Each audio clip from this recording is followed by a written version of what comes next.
Hello my fellow gamers and welcome to day 5 of our Group B for the Youtubers Championship Tournament, where today I am playing as the Lizardmen and I'm playing against TzuDevil, who's playing as the Dwarfs. Yes, he picked his best faction against probably the worst player in Group B. Well done. Well done. But anyway, it'll be a giggle. So my army as the Lizardmen, we have 4 units of skinks, I believe that is. Nope, 3 units. I take that back. We have 3 units of skink cohorts. Do we? Is that?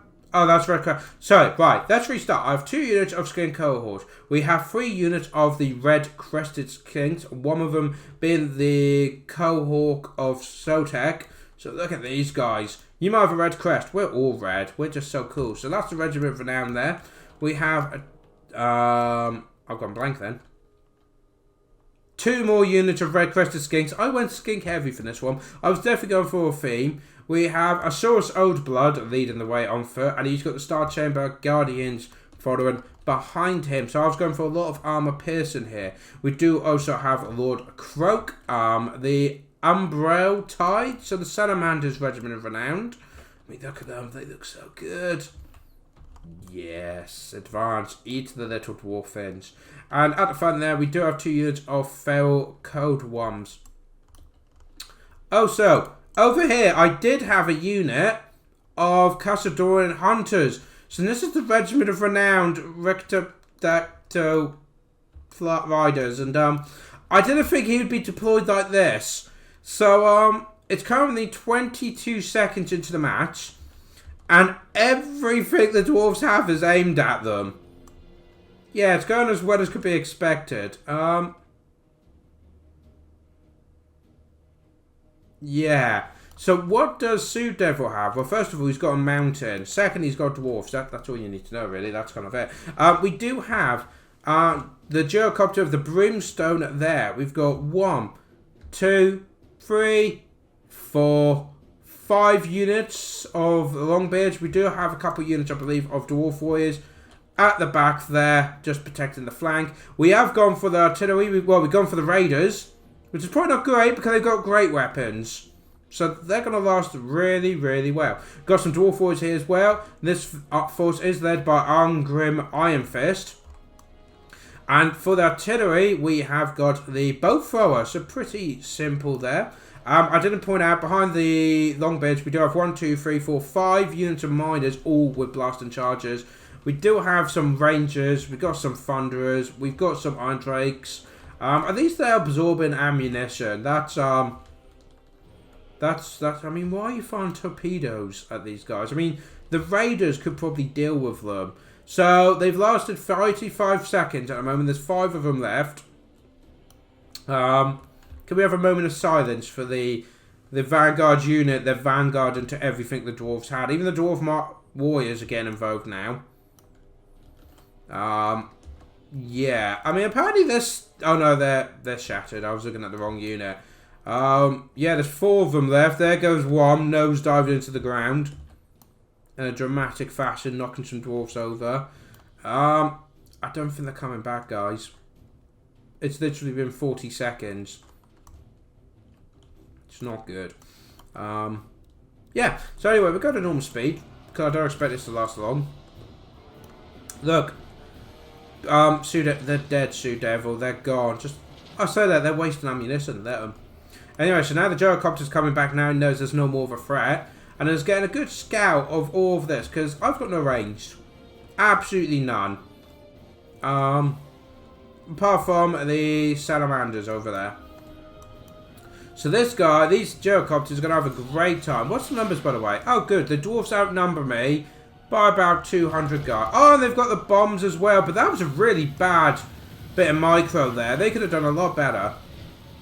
But the bow throws are now going in. Not getting some good hits straight off. But I'm sure they will soon enough. And the problem is, those mine... Oh, there goes more bombs. Again, another miss there by TzuDevil. We do have the feral cold worms moving in.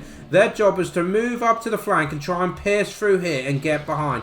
Look though, these blasting charges are devastating against skinks. We are only little skinks, and boom, boom, boom, boom, boom, boom, boom, gone. Just so much of the unit gone in one hit. But there's always some more skinks, guys. Let's not forget this. We do have the failed cold ones. Get in there now. Get this beautiful flank charge. They have rampage, though. More blasting charges get in there. In comes the Salamander. Croaks get in there as well. We've dropped down a shield to try and protect this main push here. This flank, I've already seen as a loss. They're just there to pin those forces down. Salamander's now getting some hit on the Ranger. Oh, guys. Big hit on the Dwarfs here. There's going to be massive. And boom! Look at that! That flank is gone! Just gone! Now we've got our gap in the middle. The failed code ones can move in there. Salamander's now support into the hit there. Not sure what the Temple Guard are doing. Should be getting more involved. Here comes another blast by Croak. This is how Lord Croak is used, guys. Smash it through. Here comes the Temple Guard, though. But this flank has been lost, so my main aim is to try and get through here. And we have made a breakthrough, guys. The failed code one's now getting in there. The Salamander's giving support. The job of these guys now is getting behind. Start breaking that morale. Start getting in front. Look, the Dwarfs are now breaking. So this whole flank is now falling apart. As we try and push through, the Dwarfs, we do have a second wave here. But if we can push through here, smash through, then we can smash through. That's the only way I can beat this force. But the Salamanders are being picked off, as so is Lord Croak.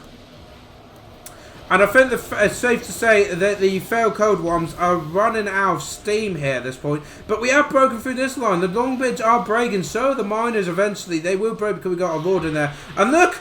Look who's returned, guys, and getting a beautiful flank charge. Yes, it's the Skinks that we left over here. And TzuDevil thought were out of the match. No, they have returned with vengeance and get a beautiful flank charge here. Lord Croak, though, is being attacked by some Dwarf Warriors. But we got some more Skinks coming in as well. We have broken through the centre, guys. The Temple Guard and that, but the Miners are now desperately trying to fill that gap in. And the Iron Drakes as well. So now the Lizardmen are moving in here. And we're trying to win this flank now. We'll push the Miners. We'll get behind here. We'll break them. And all these guys can come in. Because now the press has kind of gone from that side. Oh, Lord Croak. He's at it again. And there's so many Dwarfs in that. Oh, this is going to hurt so much. And boom. Smash straight to the Dwarfs there. And look how much health suddenly disappears off the Dwarfs. Fantastic there. Shadow, I must say, you're doing rather well against this Dwarf against a hill. And I'll say, yes, I am. Now, the push here has unfortunately broken, but we have got into their back lines and we are surrounding this group here. So I've moved the front lines from one side to the other, but unfortunately, as you see, Bounce Power disagrees with me. We are definitely in a bit of trouble here. We are got Bounce Powers against us now. But look, this whole group of Dwarfs is breaking. But Ungrim, he is coming after Source of Blood. And I made the mistake of going for him. That was a big mistake. I should not have done that. Ungrim was just cutting this guy down in no time at all. But unfortunately, as much... Oh, we got another Lord Croak. Oh, he goes down, but he will make a last turn to blast into those Dwarf Warriors so the Temple Guard can finish him. But as you see, the Source of Blood and the Skinks are getting absolutely slaughtered now. Unfortunately, it's just a matter of momentum. I don't have any more momentum. And there's still all these layers of Dwarfs left. There we go. Ungrim's going to get a few grudges wiped out of this Source of Blood. He has broken and he has shattered now. And there we go. Bounce back. Huge in the Dwarf favour. And with that, everything breaks. And that is a win for TzuDevil. But against the numbers and the positioning and everything, I'd say I was quite happy with that. I was happy with that win, because that was quite a difficult battle there. Well played by TzuDevil as well. Great line. I mean, I threw that away, and that was so many points, guys. So many points. But the main point of the strategy, bogged down the line, as we focus on one flank of Lord Croak and the Fire Salamanders, and the, to be fair, I probably didn't need the... Regiment for now, just the standard unit would have probably done. The failed code ones did a great job, smashed through there, got in behind, and absolutely destroyed them. But as you saw, they did run out of momentum, as Dwarves do. He had his in layers. Fantastic strategy there by TzuDevil. So even though I broke through one, but he did say he did panic. When he saw me getting through the Miners, because obviously Miners aren't as good as Longbeards, and the Longbeards started running, and we were getting through to his artillery and range units, he was kind of like, but he did have Rangers. He did have Rangers of great weapons as well. So I think he would have been alright. I think he was quite safe. But it's nice to make a player sweat a little bit. And I definitely did that. Definitely a good game there. Over 100 kills there by Lord Croak. That, people, is how you lose Lord Croak. But that is it, guys. That is the end for myself and TzuDevil. Yes, if you can do maths, I lost 2, drew 1, possibly lost the third one. We don't know, against Turin. But yeah, I am out of the tournament. Quite frankly, I should never have been in it. But, you know, it was good fun while it lasted.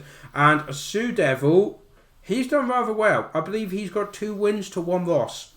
He lost against Turin, but he beat Professor Pwn and myself. Yeah, so he's got 2 wins, 1 loss. And tomorrow we've got Turin versus Professor Pwn. And then on Sunday we'll have the weekly wrap-up again, where we'll go over all the matches quickly and who will be getting through to the next round. So guys, thank you so much for joining me. Do hit that like and subscribe button. Comment below your thoughts. How would you have changed this army to be able to deal with this? That's the main thing there I think we need to discuss in the comments. And yeah, thank you for joining me, and I'll see you guys tomorrow for the final game of Group B. Till then, guys, take care.